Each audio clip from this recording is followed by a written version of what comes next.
Welcome, everyone, to episode 2 of the Baseball Beltway podcast.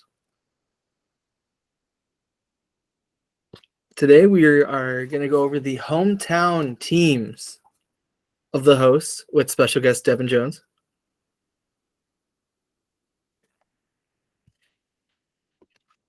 And we're going to go over everything about the Washington Nationals and the Baltimore Orioles, including stadium, field, prospects, current lineup, maybe future trade acquisitions, trade pieces. So I think the best thing we can do is just get started. And so I'm not an O's fan, but you two are. What would you like to talk about the stadium in Baltimore? So, obviously, Camden Yards has got to be pretty high up there in regards to just prettiest ballparks. For those that might not know, like a lot of new stadiums are being built kind of in similar ways to Camden Yards. Like it's kind of a reference point just because of the feeling you get when you walk in. I love going to that ballpark. I've been going since I was a kid. The warehouse just makes it just such a unreal feeling. You're not walking into just a stadium, you're walking into a ballpark, and there really is a difference. And I feel like you can tell especially at Camden Yards. I agree 100%. I think you put it well saying that it is a ballpark. It's definitely a ballpark. I mean, the warehouse, especially at night, is gorgeous. Yeah, I don't think I could say any more than you can there. It's got to be top 5, I would think, in the league as far as parks go. There was new changes. I guess the really only new thing to talk about with Camden Yards is the wall. I don't know how you felt about the wall, Devin, but it was weird at first when I first walked off of Utah Street out onto the flag court and looked over there. I was like, whoa, okay, that was a lot bigger than I thought it was going to be and a lot farther back. But I kind of like the way that it's affected play. I don't know how you feel about it. So obviously it changes the impact and how many home runs are going to be there. And that was the ultimate goal that they wanted to fix, because Camden Yards just was a home run heavy field. It was not a pitcher's ballpark by any means. Does it really mess with the aura of Camden Yards? No. Does it mess with the long-term fans that are so used to going to games at Camden Yards and seeing that short porch? But it really just makes it a little bit more intriguing, because now hitters are able to hit doubles and triples off that wall versus just putting it, however, 300 some odd feet over the wall.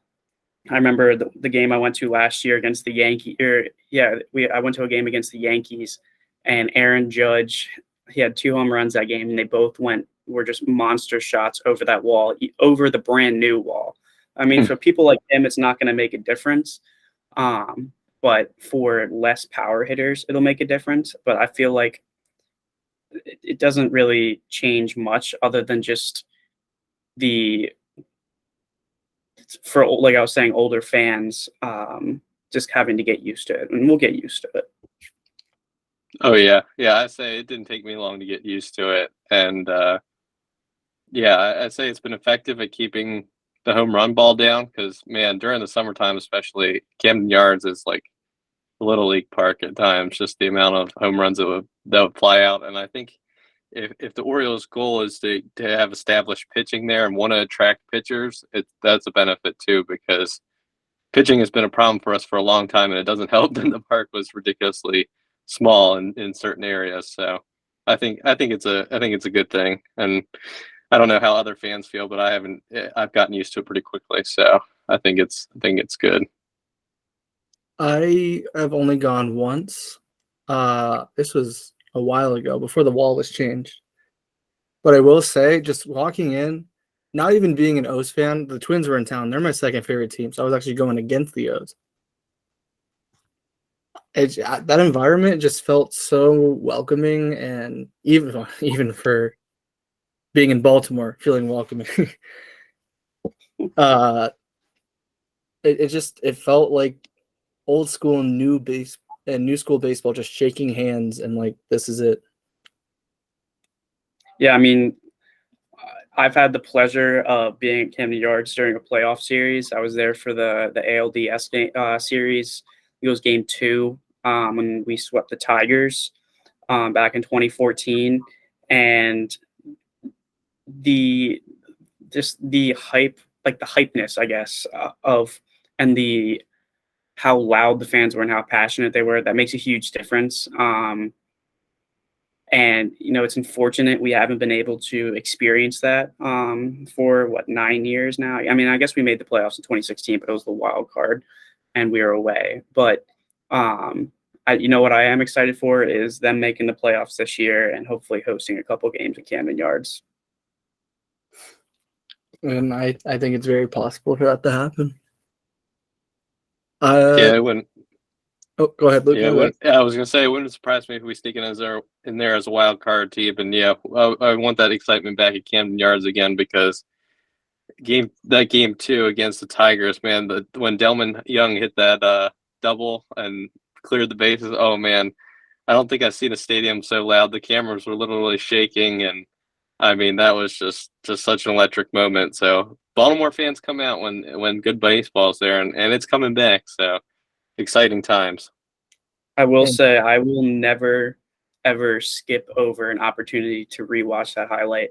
It scrolled across my Twitter timeline, my Instagram timeline. I will take the time out of my day to rewatch that just to get that feeling again. It was so electric. It was crazy. Just like that Juan Soto double, man. Oh yeah.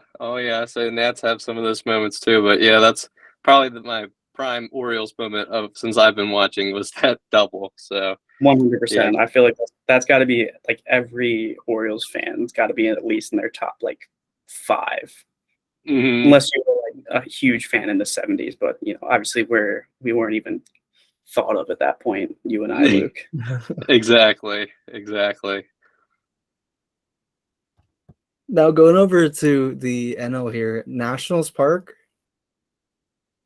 I'll go first. I don't think it's a bad park. I don't think it's one of the best parks. I'm not talking about the field wise, just talking about like the stadium itself. It has really good points and really bad points, where it just becomes so even that like you just can't really complain, but you can't really like rave about it. Like looking out in the skyline and seeing all the monuments, seeing all DC, beautiful. The parking, horrible. The food, average, like, but still, it's one of those baseball environments where you walk in and you just, even when the Nationals are bad and we don't have that many fans, you still feel it. Yeah, I mean, I would certainly say like I haven't had the opportunity to visit any other ballparks outside of Nats Park and Camden Yards. However, like I guess what I wanted to say too was the funniest thing is that the first time I actually ever went to Nats Park wasn't even for a baseball game. It was for the 2015 Winter Classic that the Capitals hosted. I sat out in left field just to the if you're looking at the field, I was to the right of the home bullpen. Great seats for a baseball game. They were all right for an outdoor hockey game. But regardless, I'll say that if you walk into Nats Park, it doesn't necessarily like it's not your stereotypical like make you feel great type of ballpark, but it certainly does its job. There are plenty of things to appreciate about it. I like the aspect where they had the little flowers out in left field, right below the left field deck, and I like how the bullpens are kind of like as far apart as they are. They're kind of right, kind of split evenly. There isn't really much to not like about Nats Park. It's just it doesn't really pop to me, if that makes sense. Yeah, which is like it's kind of like in the middle. Sure, yeah. Yeah, I would say it's a mid-tier ballpark. You know, it's not so new that it's like overly commercial, where you feel like just it's shoved down your throat, but it's not as old where it's like that homey feeling that Camden Yards or like I imagine Fenway or Wrigley brings. So yeah, it's a nice park. I love the presidents. You know that I think that's Nats Park's thing is having the presidents interacting with the fans, president's race. So I think that's a nice staple there. At least they have that. So like I always look forward to seeing that and seeing them there. So they have that going for them. And yeah, I would say it's in the mid. Like if you're gonna rank the parks 1 to 30, I say it's somewhere right in the middle there, probably between 12 and 20, somewhere in there. So Yeah. yeah, it's a nice park. I've always enjoyed my time at Nance Park, and yeah, I like the skyline too, and the way they've cleaned up that area around the park too is very nice. So it Yeah, feels safe, and it's a good place to go to a game for sure. it's a little like it's there is certainly plenty of construction around the ballpark right now. They're putting up a few different hotels. I'm assuming there's plenty of cranes going around just because DC is just an expanding city. But you like if you go out to left field and you're all the way up to the nosebleeds, you can see the Washington Monument from left Hmm. field. So like that's not something that you ordinarily see at a lot of ballparks. Like of course at PNC Park, you get to see the bridge. That's a staple of theirs. And you know, with Camden Yards, you used to be able to see the clock tower, and unfortunately, the Marriott Hotel kind of blocked that out. Boo. Yeah, seriously. But there, like I said, are plenty of things to appreciate about the ballpark, and I will have to agree that it's a middle of the pack ballpark. Now, if we were to go on to like the fields, I mean, me and Yeah, Devin would know what one field feels like, but the other, I haven't heard any complaints about it. yeah. I Like, mean, so Camden Yards, you know, when it comes to a baseball field, there really isn't much to compare other than like the foul territory and kind of the shape of the outfield walls. I feel like with Nats Park, it's pretty even around. There aren't really any places that kind of jut out to create any like just weird bounces. With Camden Yards getting that new wall, there is that weird area where the ball could kind of get stuck under there or bounce off in a weird direction. And with the right field having that big scoreboard that allows for a lot of doubles versus going over the wall. But with Nats Park, you don't really have that. You're either hitting it into, if you're pulling it as a right-handed hitter, you're putting it into the left field stands or into the away bullpen. You take it dead center, you're putting it right into the bullpen cart parking area. And then if you're a left-handed hitter pulling it, you're putting it in the away, or I'm sorry, the home bullpen. Um, there ain't really any challenges for it to kind of bounce weird, anything like that. yeah, and when they send out the surveys every year, Nats Park, their field condition comes back like one of the best every single time. Like pitchers rave about the mound; they love pitching there. Even if they're striking our guys out, they just love it. That mound is amazing. Yeah, I mean, the grounds crew takes care of that field. I'll certainly attest to that. Yeah, there's some cute guys on there.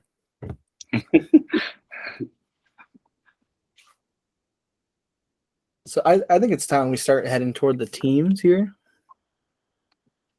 Certainly. Let's start talking about the future. These young prospects here.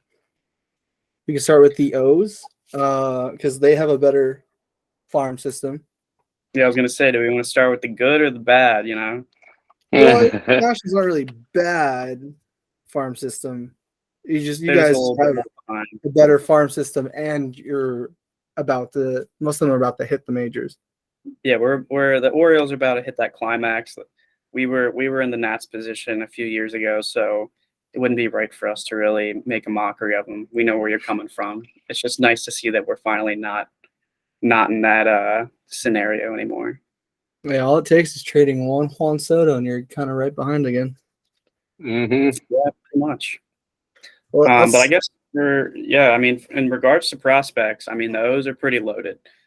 Certainly, we got Adley's no longer a prospect. He's gotten his amount of at-bats to make him a major leaguer. He's going to be our starting catcher for the foreseeable future. There's already talks about signing him to a huge extension. But obviously, there's Gunnar Henderson. He made a huge impact coming up in September last year, and he's going to compete for a starting spot. Frankly, he might have already locked it down at this point in the middle infield or even third base. And then for me, I'm most excited about the middle infielders. We got Kobe Mayo, we got Jackson Holiday, we got Jordan Westberg. We have Ramon Urias, who isn't a prospect either, but he has a Gold Glove under his belt, and he has to compete for a spot on our bench essentially. Like, he's not even projected to be a starter, and he won a Gold Glove last year.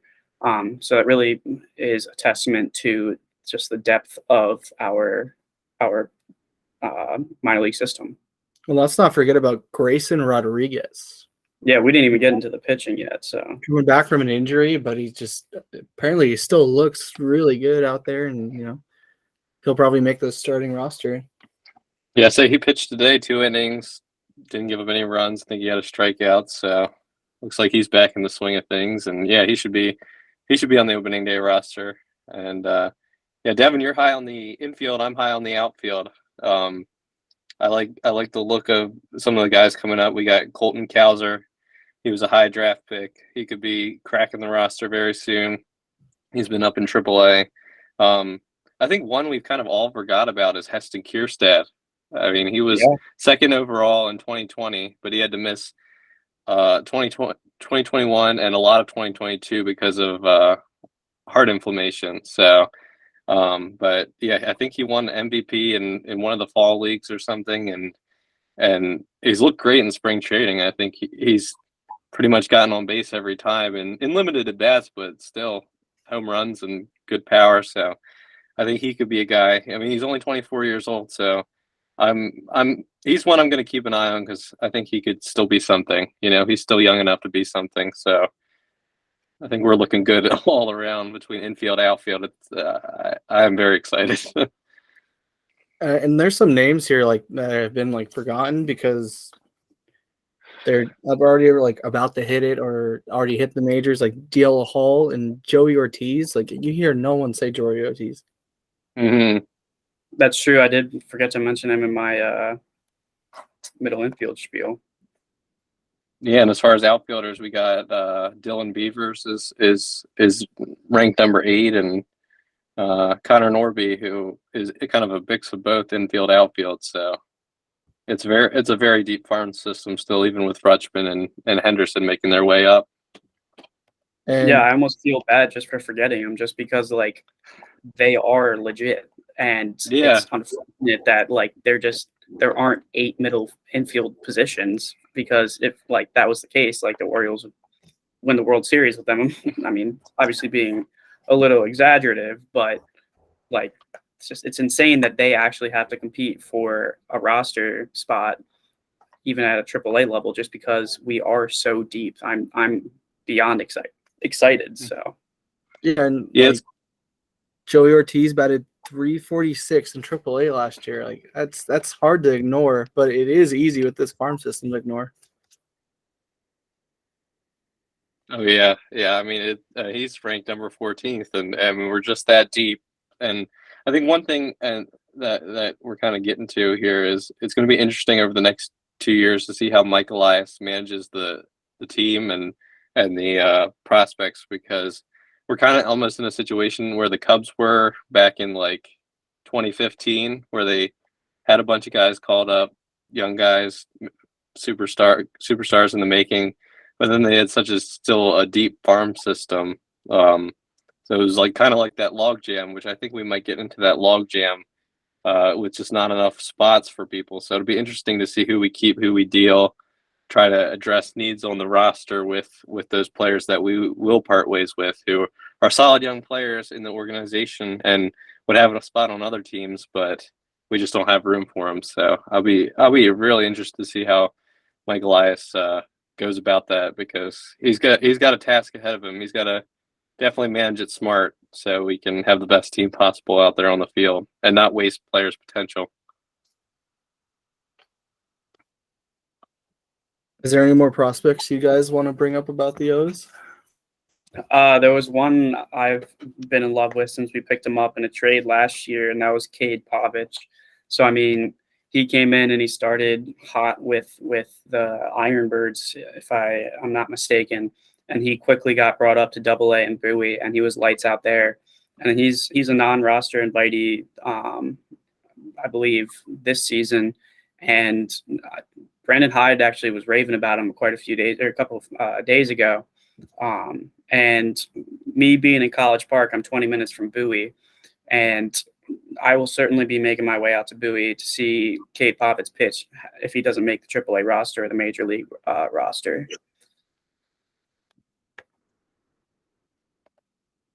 Yeah, say he's another promising young another pitcher we got. So I think we've done well in some of the trades where we've dealt some people. We got some sneaky guys come in like him and like Vavra and stuff. Like done pretty good even in the minor trades we've made. So it's good stuff.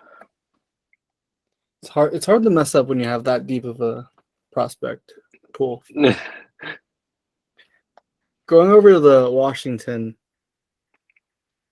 Yeah, it sucks we traded Juan Soto, but man, these prospects are exciting.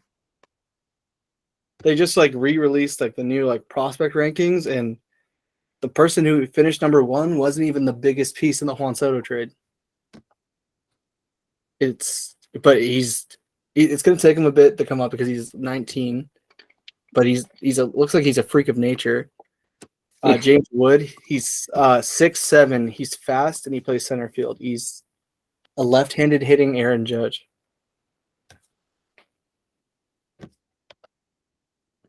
Yeah, I mean, for me, I'm obviously not the most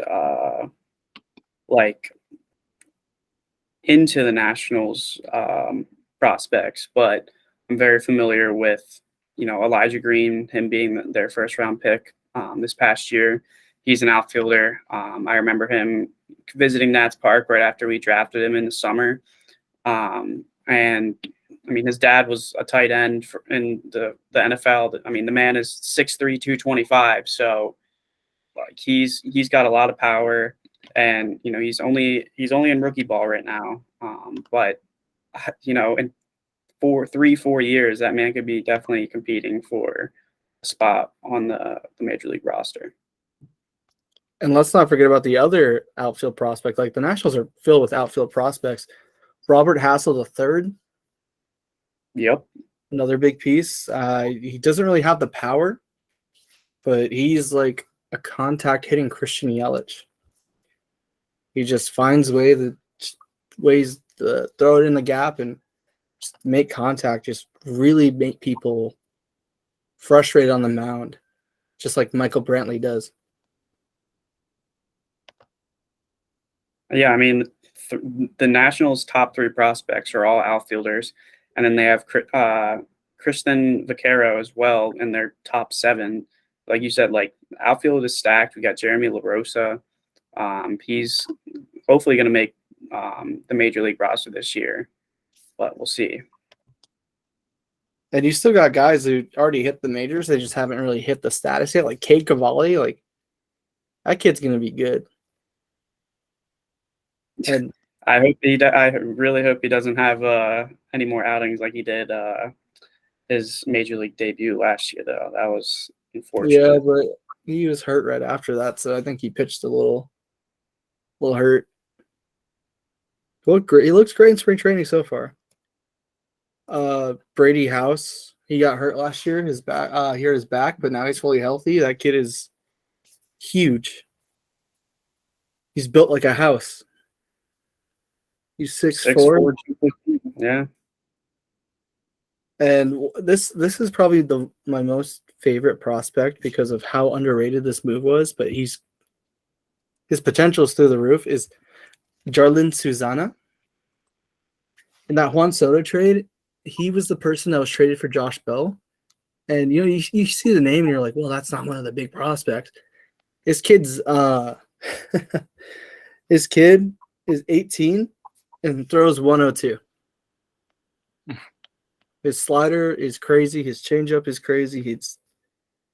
The only thing that sucks is he's years away, but he has all the stuff.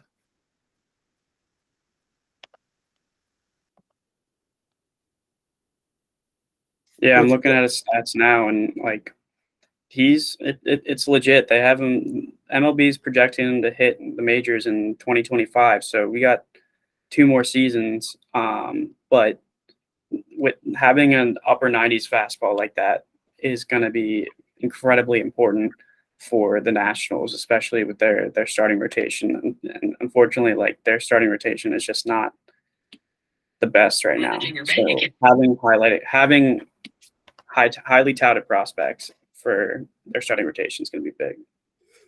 Oh yeah, and there's some other prospects in there that are very like underrated. Like TJ White had a power streak last year.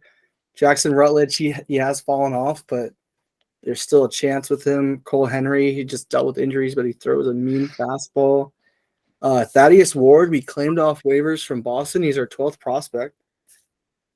Dylan Lyle. I like Thaddeus because of his name. That's a tough name. Oh yeah. And, we even claimed another person off Boston. Well, actually, Thaddeus Ward was our first pick in the Rule 5 draft, so it's even better. A very big name known for a big trade, Jeter Downs, was claimed off Boston waivers. Yeah, first-round pick for the Reds back in 2017. And then he wound up going to the Dodgers, and then has made his way over with the Mookie Betts trade. His name, Jeter Downs, like Jeter Dion Downs. Hopefully he lives up to his name. I will say their middle infield is pretty locked with CJ Abrams and Luis Garcia. Not that those are the greatest middle infielders, but like they're pretty much a lock to make the roster. So hopefully he can come on at least as a utility player or something like that. I don't think he's going to make the April roster, but I think he will come up at some point because he has the leather. He has a strikeout problem. Right. And you're right. You got to live up to your name. If your name is Jeter Dion Downs, if you're named after Derek Jeter and Deion Sanders, like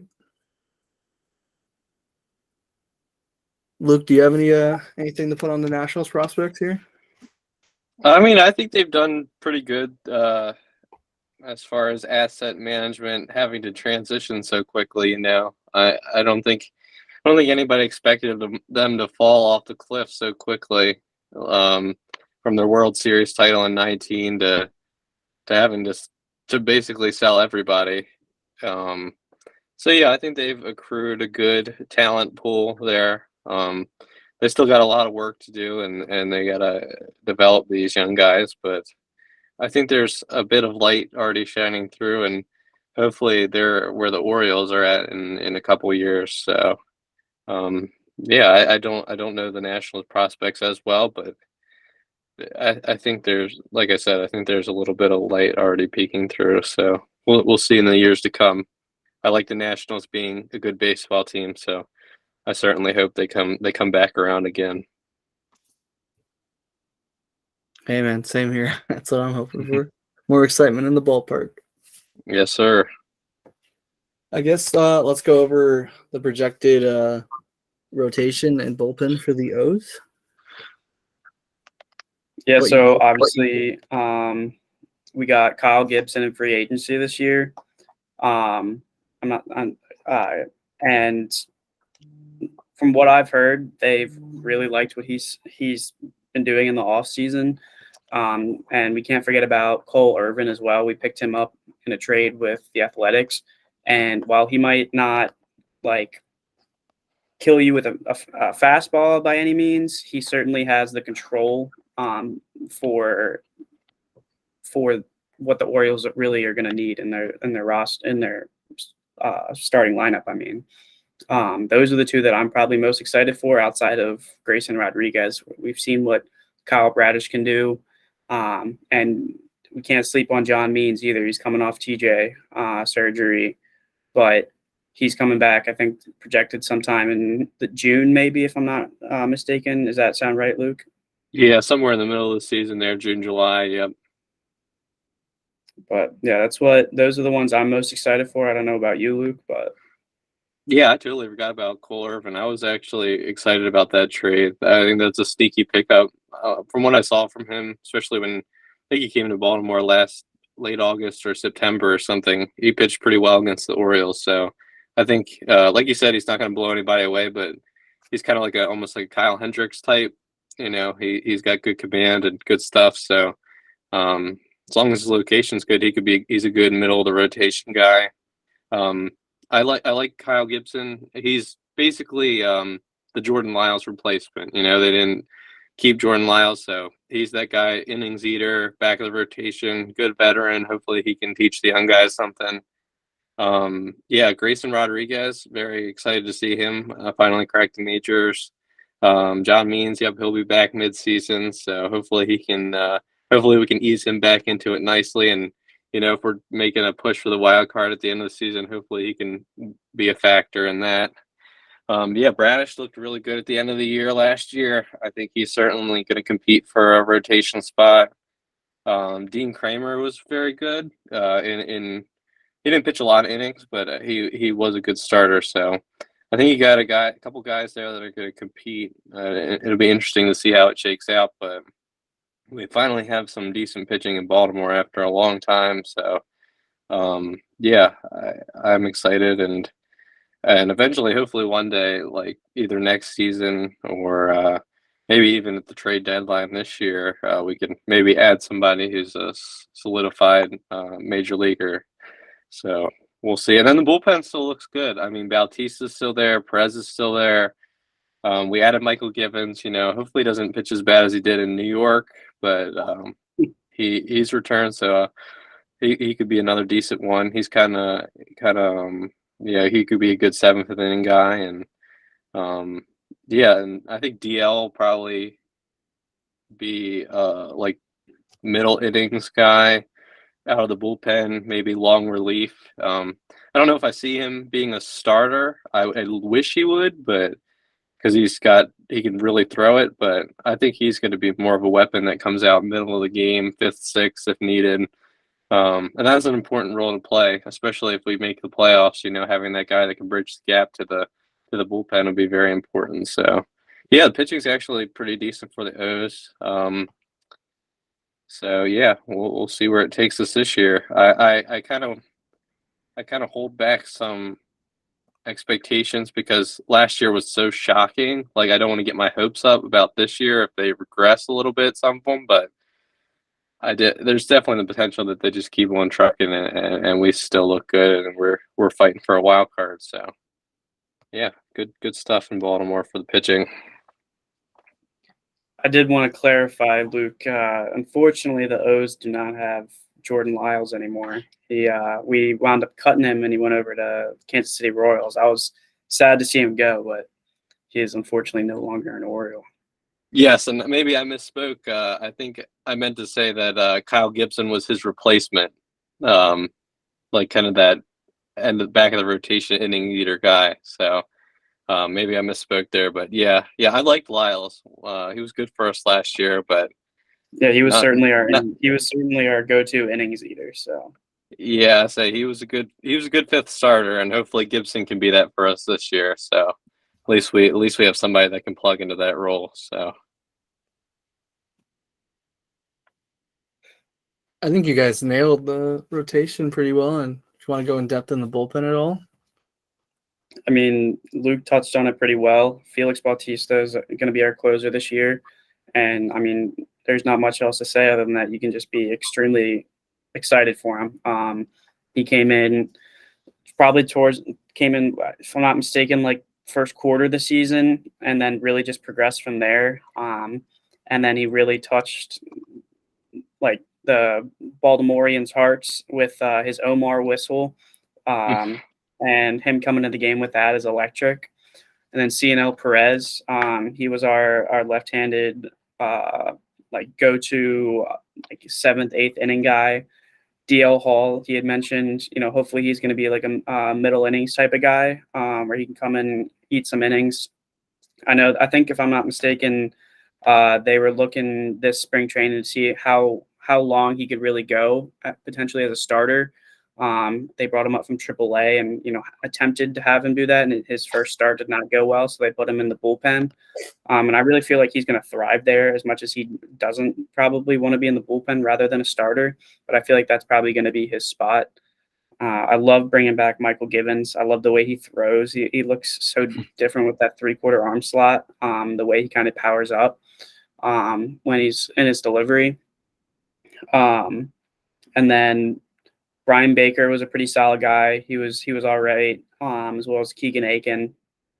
And I mean, we do have a lot of, middle tier guys that ordinarily might try to be a starting rotation type of guy, but they'll probably wind up in the bullpen as needed throughout the season. Like Austin Voth being one of those guys, Nick Vespi being one of those guys, maybe even Tyler Wells. But I feel like Michael Givens is going to be our veteran presence in the bullpen, and he's going to provide a lot of major league knowledge that these young guys that we're bringing up are going to be able to take to heart. So, yeah, I think that's a good point, and he knows Baltimore too. So I think that's very helpful as well. That he knows the city, knows the park, and I think he'll be a very helpful presence, veteran presence in the bullpen, just like Gibson is in the rotation. So.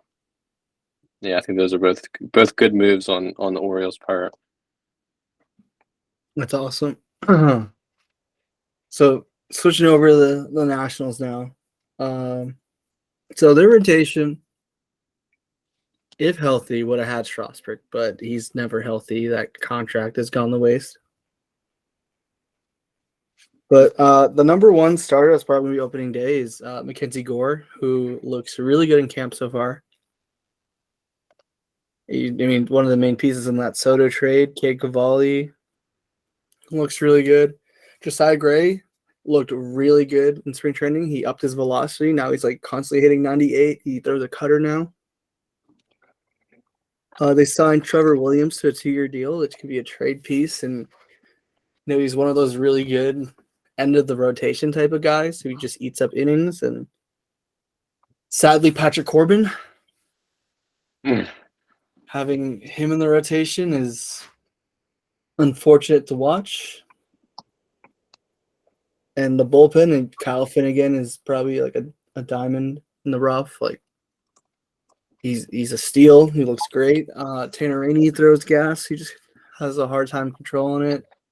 Thaddeus Ward looked good.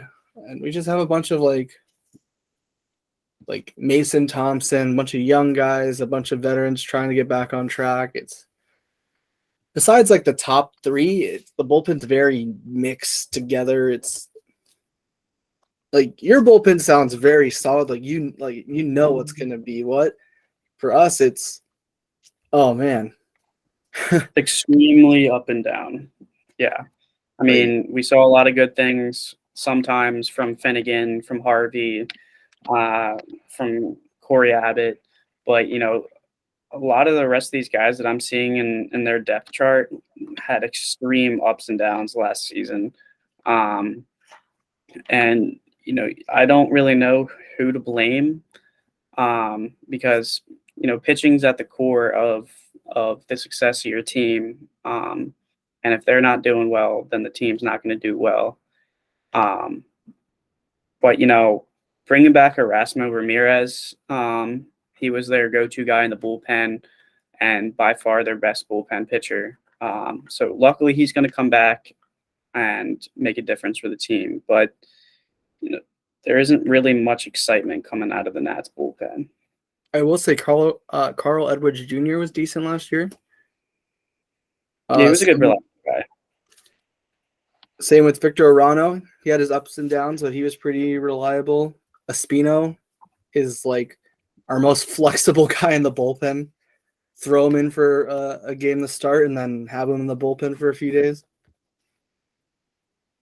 I think one guy we're forgetting about is Sean Doolittle coming back from his injury last season. He's a non-roster invitee this year, but he's always been a reliable guy. Certainly made a huge impact in the World Series run, and he'll be a good veteran presence. And he's just overall a good guy, and fans can really rally around him and kind of relate to him. So yeah, and I do think he'll make the roster just because he just always does.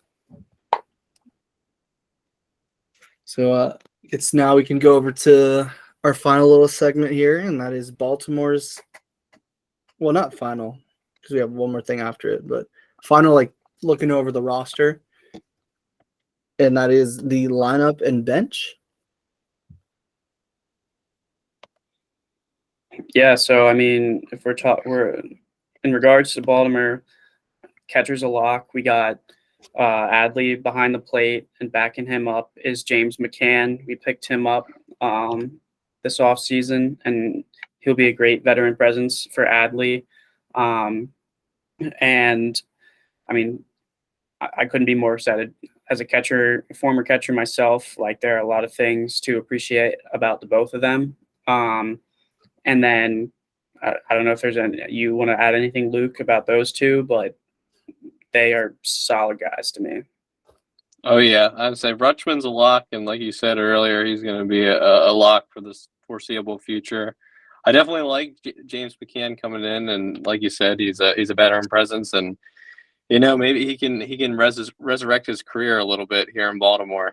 He'll definitely have an opportunity as the backup there, and maybe there's something analytically that the Orioles can find that other teams can and help him out there. So, yeah, catching's as solid as it's been since we had Matt Wieters. So, yeah, that's a good spot there.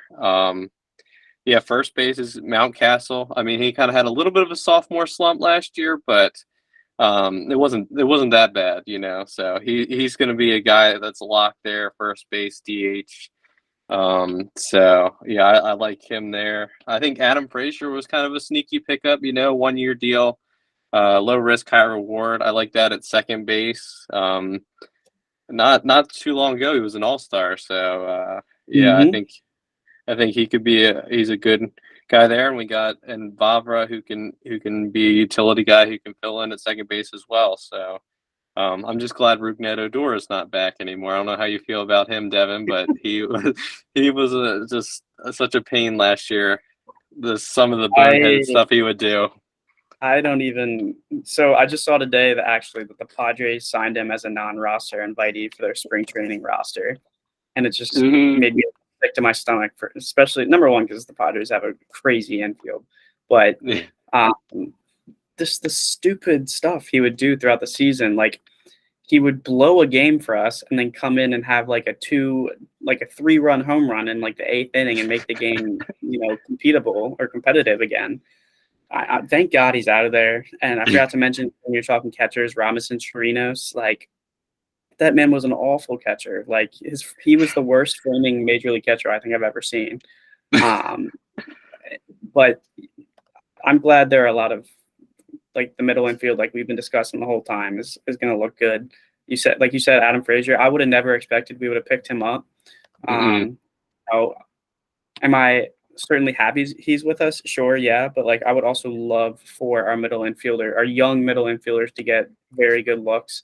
And by adding him, that kind of inhibits any ability for those young guys like Joey Ortiz or Connor Norby or Jordan Westberg to get any major league looks this season. But I mean, Ramon Urias, Gold Glover, and he's literally going to be a bench guy for us simply because his bat just doesn't compare to some of the others. Terran Bravo's a good young guy. And then we haven't even gotten to Gunnar Henderson playing third base for us yet. And we'll get there next. But shortstop, Jorge Mateo, like there was all-season talk where we were going to try to get rid of him. And I mean, the man is an absolute killer on the base path. Him and Seti had 30-plus stolen bases leading the AL last year. And while Jorge Mateo's defense looked below average at the beginning of the season, he really picked it up and really should have won a Gold Glove, in my opinion. He led the league, or was in top part of the league for a majority of defensive categories, and they just straight up just ignored him when it came to the Gold Glove. So I was disappointed in MLB press writers when it came to them selecting the candidates. But Jorge Mateo, solid speed guy, great glove, um, contact hitter with a little bit of power. But that's what I got for our infield. Yeah, I say he's an interesting player for sure. Like you said, he kind of had that rough start at the beginning of the year, but he really seemed to find something, especially defensively, and then on the base paths. I mean, try to find somebody faster. There's not many, so yeah. The question will be, can his hitting keep him in the lineup and keep him? That's going to be the thing for him. Is can his hitting keep him in the lineup? Especially with all these young guys coming up. So, yeah, middle infield. Looking over, I mean, Urias. He's a steady Gold Glover, and he's a decent hitter. He's not out of this world, and he's going to get moved out because of just younger guys. But he's still a good, solid bench player. Henderson's there. He's going to be there for a long time. I'll be interesting to see what they do with Frazier. I know you addressed your concerns as far as like not giving young guys an opportunity.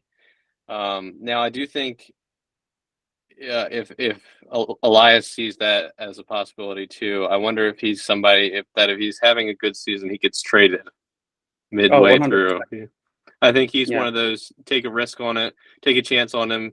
If he's having a good season, he's somebody you deal, get some prospects, and then that makes room for the younger guys to start getting at bats. So, yeah, I think with the 1 year deal, I think it's just take a chance on him, see what he can do, and if he's not working out, then they'll either deal him or release him or whatever. So, but yeah, the middle infield, especially with what we got already at the majors now and what's coming up, is very promising, and that's a very important part of the team, especially up the middle. So, and then third base. So, yeah, it's looking good.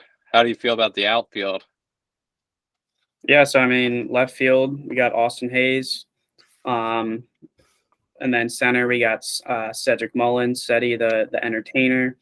Right field, Anthony Santander. I'm kind of surprised we've still kept him around, frankly, just because, like we mentioned before, our outfield prospects are pretty deep. But Santander will likely be a DH candidate for a majority of the season. I mean, as he should be, in my opinion. He's a fantastic power hitter. Mm-hmm. And, he's a pretty decent outfielder. And I feel like the entire offseason, everybody has slept on Kyle Stowers. I mean, we were excited when he came up last season, especially when he had that huge, like 2-out home run against the White Sox. It was the Liam Hendricks. Yes, Yeah. murdered that baseball off of Liam Hendricks and kind of cemented themselves as a memorable prospect for the O's. We've kind of slept on him. So those are 4 guys right there that are pretty legit. And then, outside of that, we have Colton Cowser, who I'm excited to see hopefully this season. Hopefully, maybe Heston Kjerstad, high-key underrated, might make it up towards the end of the season.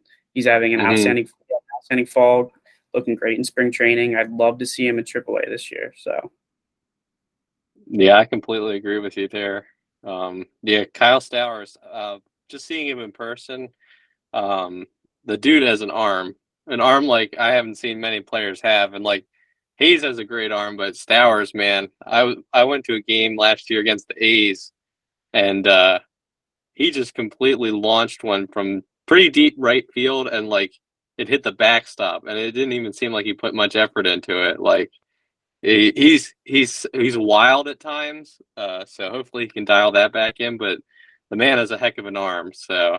And if he can hit pretty decently, then he's going to have a spot there. So then Mullins is steady Eddie. He kind of regressed a little bit in the power side from 30 home runs, but he's not a guy you expect to have 30 home runs. So he's solid, and Hayes is solid. I think I don't know what you think, but I think Hayes might be an odd man out in a sort of sense, especially with some young guys coming up. I think he could be one that ends up getting traded.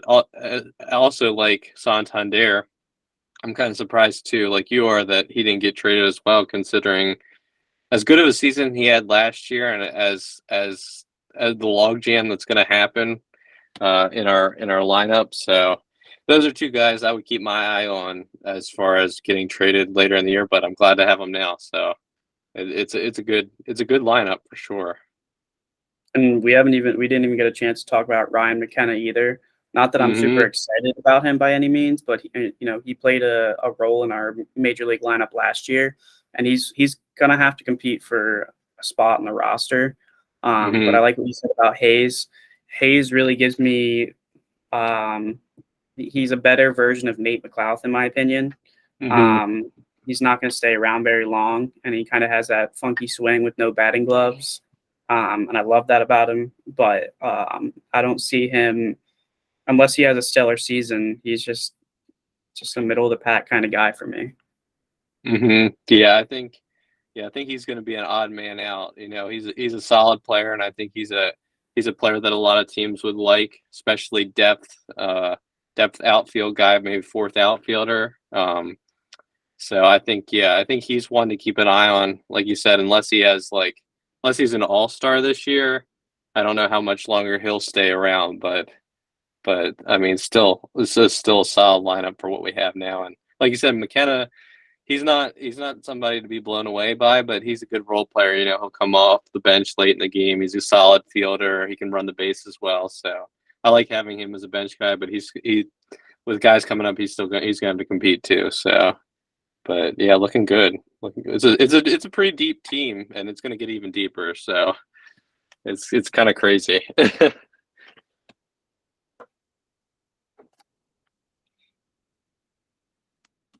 Well, the O's have an exciting season coming up, but quickly, before we get on to our last topic, let's go over the Nationals, and there's not much to talk about. So, Keibert Ruiz, young stud catcher, he had all offseason to work on his power, his hitting, but defensively he's a stud. Dom Smith, people forget how good he was during the 2020 season and most of some of the 2021 season. But it's hard when you have Pete Alonso in front of you. Great defensive glove. Luis Garcia has a lot of potential, a lot of pop. CJ Abrams defensively, I think he's going to be like a multi all-star athlete. He's just everything about him screams, "Hey, I'm going to be really good." Candelario, one of these people we signed on a 1-year deal, just power hitter. That's the thing about the Nationals. A lot of people that you just flip. Lane Thomas, all you gave up was John Lester for him, and he's a great number 4 outfielder. Victor Robles, I'm kind of through on. He's okay defensively now, and he can't hit. Corey Dickerson, one of these other people we could flip. And Joey Meneses, one of those crazy stories where you hope he can keep it up. And the bench isn't anything to call home about. You got Matt Adams, Riley Adams, Kieboom, Vargas, Cole, Stone Garrett. It's basically the Nationals. It's just working on young talent and just flipping pieces. And I don't think they're going to finish that well. I think this is our last thing here, just how you think they're going to do. And I think the Nationals are just going to finish probably, again, worse than the National League, maybe worse than baseball again. Just because I don't think they have the talent to really keep up. And Yeah, I mean, the Nationals, they will be competing with the A's, I would say, for last place in the league. The A's have absolutely nothing to look forward to. So at least the Nats, in my opinion, have a little bit to look forward to. The A's, maybe I don't know enough about them, but those are definitely going to be the 2 worst teams in their respective leagues. But there's really not much else to say, simply just because they're rebuilding, and unfortunately they don't have good ownership going on right now. So yep. Yeah, so if you go to the Nationals right now, you're going to have an opportunity. So we'll see who makes the most of their opportunity, and well, likely if they do, they'll get flipped for prospects or whatever. So yeah, there's the Nationals are in a rough spot, but hopefully they can find some diamonds in the rough and start to build something again. But at least they'll get a good draft pick out of it this year. So that's one of the benefits of having a bad season. That's probably the only benefit. At least you're like Devin was saying. At least you're not the A's. You know that's poverty franchise that should honestly just move to Las Vegas. Gotta get me started on the A's. Yeah, so we won't go down a rabbit trail on the A's, but yeah, just be thankful that you're not an A's fan. Oh yeah, and going to the last thing here, how do you think the O's will do this season? I mean, so I don't think we're going to finish last. Boston's definitely going to have last place in the AL East. Tampa Bay is going to be a competitive team. The Blue Jays are going to be competitive. The Yankees are going to be competitive. It's going to be a four-man race for first place, in my opinion. As long as the Orioles pitching can hold up, I feel like our offense doesn't really need to be questioned. It's more so of our pitching. And I would not doubt it if three AL East teams made the playoffs this year with between the Yankees, Rays, Blue Jays, and Orioles. So one of those, or three of those four. Yeah, I agree with you there. I think three teams will make it out of the AL East as far as playoff spot.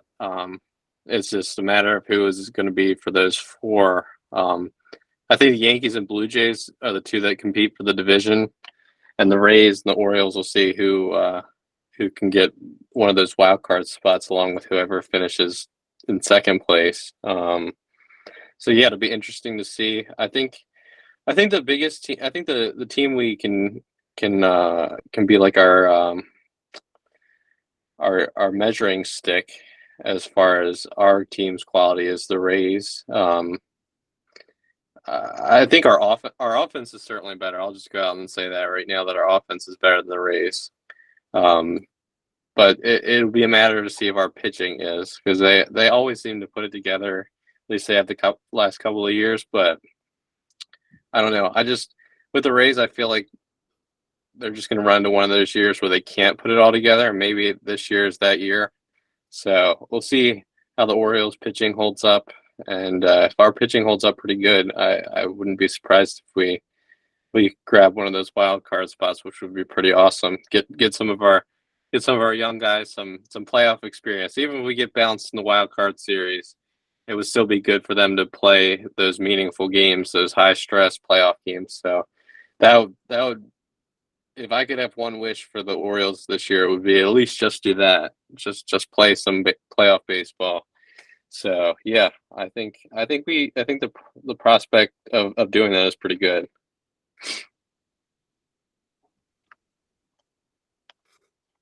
Oh yeah. And unless anyone has anything to add, I think that's going to conclude episode 2 of the Beltway Baseball podcast. Yeah, I think that's all I got. You know, I'm ready for the regular season. At least we have the World Baseball Classic here to keep us satisfied for a little while. But I'm ready for some regular season baseball. Yeah, good little appetizer. Get us ready, and yeah, before we know it, it'll be the end of March here, and we'll have some meaningful games to watch. So yeah, good stuff on the way. Speaking of the World Baseball Classic, that's going to be our next episode, going over the World Baseball Classic. Yes, sir. So until then, thank you for tuning in to the Beltway Baseball Podcast. This has been Giovanni Velasco, Luke Pruitt, and special guest Devin Jones. Thank you for coming on. Thank you, Devin. Thank you. Don't be a stranger. Will do. Much appreciated. Thanks for having me, boys. Yes, sir. Thanks for coming. Good night, everyone. Good night.